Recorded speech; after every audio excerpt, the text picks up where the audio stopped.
বিভক্ত জাতীয় পার্টির কোন অংশ লাঙল প্রতীক পাবে আদালতে তার শুনানি আগামী সপ্তাহে। তবে রায় নিজেদের পক্ষে যাবে বলে মনে করছে দুপক্ষই।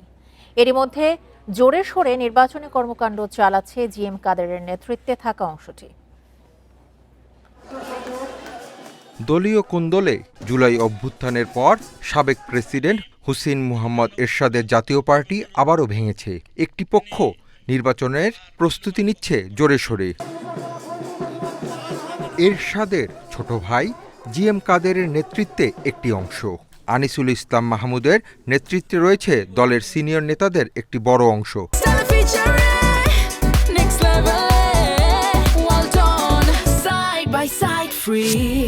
দুপক্ষই আদালতে লড়ছেন লাঙল প্রতীকের মালিকানা নিয়ে।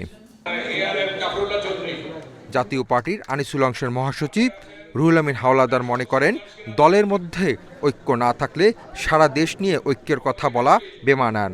লাঙল নিয়ে আদালতে ফয়সালা হবে আশা তার। একটি দলের মধ্যে গণতন্ত্র দিতে পারবো না, এই ব্যর্থতার গ্লানি তো আমাদেরকে ধারণ করতে হচ্ছে। পলিটিক্স অফ ব্যালেন্স নিজেদের মধ্যে যদি না থাকে, তাহলে জাতীয় জীবনে আপনি কি মানুষকে দিবেন, সমাজকে দিবেন, রাজনীতিকে দিবেন।